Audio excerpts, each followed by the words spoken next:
Pemirsa, Anda masih bersama kami di Metro Siang. Kenaikan UKT atau biaya kuliah yang ugal-ugalan menimbulkan polemik. Ya, Permendikbud nomor 2 tahun 2024 disebut-sebut sebagai biang keroknya. Bahkan sejumlah pihak mendorong agar aturan ini segera direvisi. Lalu seberapa besar urgensi kenaikan biaya kuliah dan juga apakah benar bangku kuliah hanya bisa dinikmati segelintir orang saja? Berikut liputan jurnalis Metro TV Reda Polpi.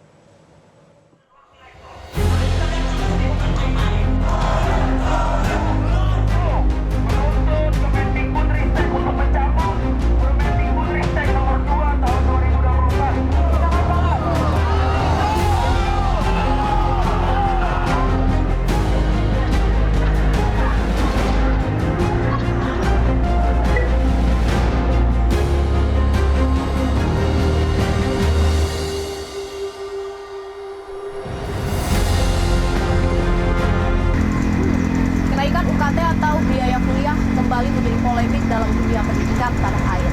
Kenaikan ini disinyalir karena adanya Permendikbud 2 tahun 2024. Bahkan BMSI bertemu dengan perkuliahan ini menjadi ranah bisnis.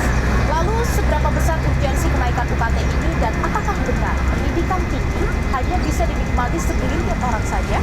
Ikuti penelusuran kami. Kenaikan uang kuliah tunggal atau UKT menimbulkan aksi protes mahasiswa di sejumlah kampus. Mereka berbondong-bondong meminta penjelasan dari pihak kampus mengapa UKT tiba-tiba meroket tajam, bahkan lebih dari 100% dibandingkan tahun 2023. Hal ini tentu memberatkan para orang tua calon mahasiswa sebab kenaikan UKT disebut mendadak dan tanpa pemberitahuan. Emosi mahasiswa kian memuncak kala Sekretaris Direktorat Jenderal Pendidikan Tinggi Kemendikbudristek Cici Sri Cahyandari menyebut bahwa pendidikan tinggi merupakan pendidikan tersier saat dirinya menanggapi banyaknya protes kenaikan UKT. Permendikbud nomor 2 tahun 2024 disinyalir menjadi biang kerok kenaikan UKT yang ugal-ugalan. Ditambah, status PTNBH mengizinkan kampus untuk mengambil keputusan dan kebijakan serta tidak mendapat bantuan dana dari pemerintah lagi. Menanggapi kisruh ini, perwakilan mahasiswa melalui Aliansi BEM Seluruh Indonesia atau BEMSI diundang oleh Komisi 10 DPR RI dalam rapat dengar pendapat umum atau RDPU. Mereka menyampaikan keluhan mahalnya biaya kuliah. Penentuan UKT tersendiri itu tidak fleksibel dan tidak mencerminkan keterbukaan. Hampir 50-an calon mahasiswa baru menyampaikan bahwa tidak bisa lanjut sebagai mahasiswa baru dikarenakan UKT yang tersistem itu tidak sesuai dengan ekonomi mereka karena gelombangnya sampai 12 dibuka oleh kampus itu sendiri. Kemudian ketika kita beraudiensi dengan kampus, pihak kampus akhirnya melempar bahwa hari ini mereka juga dituntut dari kementerian karena ada Permendikbud nomor 2 tahun 2024. Maka dari itu tentu harapan dari saya di sini, Bapak Ibu pimpinan Komisi 10 untuk bisa meninjau kembali bahwa hari ini kenaikan UKT kita bisa bilang kalau dilihat angkanya itu hampir 5 kali lipat kalau diundri Bapak Ibu. Pasca RDPU, mahasiswa meminta agar Permendikbud nomor 2 tahun 2024 dicabut. Mereka juga mengancam akan mogok kuliah jika tuntutan mereka tidak dipenuhi.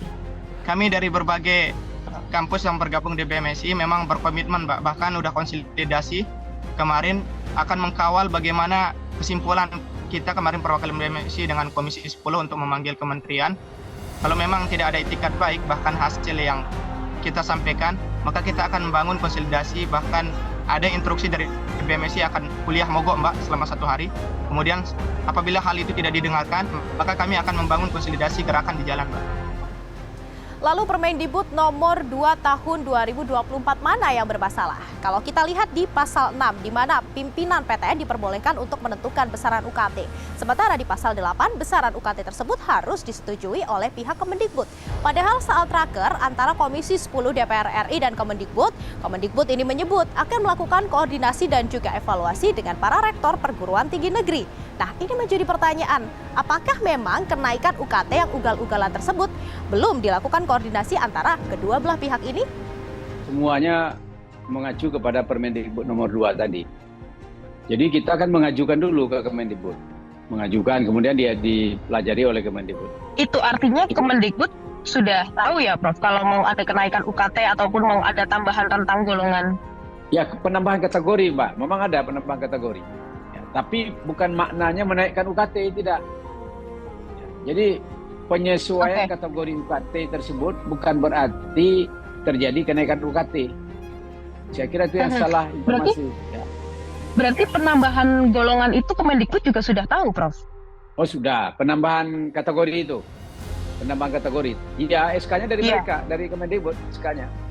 Tim Metro TV mencoba mewawancarai salah satu korban tingginya UKT, sebut saja Luis. Dirinya sudah diterima di salah satu PTN favorit, namun impian untuk mengenyam bangku kuliah harus kandas karena tingginya biaya yang harus dibayarkan. Habis itu pas saat COVID-19, financial keluarga aku tuh kayak menurun drastis gitu loh Kak. Bahkan nggak nyampe UMR buat per bulannya. Tapi itu semua sih nggak menurunkan tekad aku buat masuk univ tersebut karena itu univ impian aku sejak kecil kan Kak. Nah aku selama setahun itu aku udah belajar mati-matian buat masuk universitas top 3 itu, dan alhamdulillahnya aku masuk sih Kak. Dan selama 3 tahun itu akhirnya belajar aku mendapatkan univ tersebut, tetapi aku memiliki kendala di keuangan Kak. Jadi tuition fees aku itu 30 juta dan gaji papa aku aja selama 6 bulan tuh nggak mencukupi, nggak nge-cover tuition fees itu. Ya. Berarti 30 juta itu untuk uang gedung atau plus per semester? SPP sama UKT sih Kak. SPP kayak 10 jutaan dan UKT aku 20 jutaan. Itu di jurusan apa kalau boleh tahu? Teknik komputer sih Kak. Kayak I have to pay my own tuition fees, tapi cuma sampai semester pertama aja. Jadi waktu itu aku selama setahun belajar mati-matian untuk mendapatkan universitas tersebut. Aku juga bekerja yaitu sebagai translator buat nge-cover tuition fees aku. Jadi tapi aku nabung itu cuma cukup untuk membayar semester pertama aja Kak. Untuk semester selanjutnya aku nggak bisa membayar. Aku juga udah mencoba aju bandingkan ke pihak universitas tersebut, tapi ditolak sih Kak. Kenapa ditolak? Ada alasan tertentu dari pihak kampus? Nah makanya itu Kak, aku juga sebenarnya bingung Kak. Aku pas coba alasannya kenapa tuh kayak nggak dijawab sama sekali sama pihak kampusnya.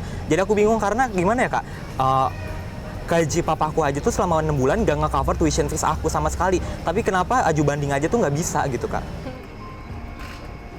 5 hari usai RDPU, Komisi 10 DPR RI memanggil Kemendikbudristek untuk mengklarifikasi kenaikan UKT. Tentu kami akan meninjau kembali dan juga mengevaluasi dari masukan-masukan tadi bagaimana implementasi pelaksanaan dari Permendikbud ini di lapangan. Tentu kami juga akan intensif melakukan koordinasi dan beberapa kali kami melakukan pertemuan itu, dan terakhir kemarin MRPTN Majelis Rektor Perguruan Tinggi Negeri pun sudah mengeluarkan statementnya bahwa UKT tidak naik dan semua bahkan MRPTN menjamin agar mahasiswa tetap punya kesempatan untuk belajar di perguruan tinggi meskipun jangan sampai ada mahasiswa yang tidak memiliki kemampuan finansial gagal untuk masuk perguruan tinggi. Kami juga mencoba meminta konfirmasi kepada Sang Menteri Nadiem Makarim, namun dirinya enggan berkomentar terkait meroketnya UKT. Pemirsa, usai raker bersama Komisi 10, ternyata Nadiem Makarim tadi langsung pergi meninggalkan ruang rapat dan tidak bersedia untuk memberikan statement sedikit pun. Komisi 10 DPR RI menyarankan Kemendikbudristek untuk merevisi Permendikbud nomor 2 tahun 2024 dengan memberikan batas atas UKT. Permendikbud 02 2024 itu dianggap sebagai tekanan untuk menaikkan. Nah, domain kami di sini adalah meminta pemerintah untuk segera mencabut dan merevisi Permendikbud 02 itu dengan memberikan penetapan batas atas. Ini batas atas yang tidak ada. Kalau batas bawahnya sudah ada, 500.000, 1 juta. Batas atas ini yang lompat sampai ada, saya mendengar salah satu prodi yang ratusan juta. Hal senada disampaikan sejumlah wakil rakyat yang meminta agar pemerintah segera bertindak terkait kisruh kenaikan UKT. Kalau dari sisi urgensi dan melihat reaksinya, maka menurut saya seharusnya keputusan tersebut ditarik kembali atau ditinjau ulang. Dan tentu saja ini harus dipikirkan kembali, dan kalau menurut saya itu harus bukan hanya ditinjau tapi juga dicabut dan kemudian beri kemudahan masyarakat dengan anggaran pendidikan yang kita Jangan sampai nanti ada anggapan orang miskin nggak bisa kuliah kan gitu. Itu kan menjadi problem. Padahal mencerdaskan kehidupan bangsa itu menjadi amanah Undang-Undang Dasar. Justru soal UKT sebenarnya bukan hal yang baru. Meskipun pemerintah baru bertindak sekarang, namun perlu kita apresiasi. Tapi kita juga lihat pemirsa, apakah nantinya Permendikbud nomor 2 tahun 2024 akan direvisi dengan memberikan batas atas untuk UKT? Yang jelas jangan sampai anak bangsa gagal menempuh pendidikan tinggi karena biaya yang kian fantastis. Dari Jakarta, tim liputan Metro TV.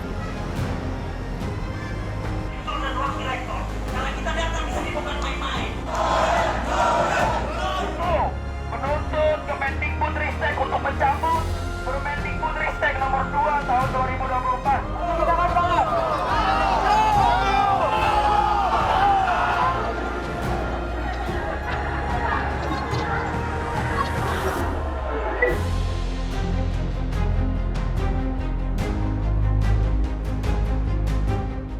Jelajahi cara baru mendapatkan informasi. Download Metro TV Extend sekarang.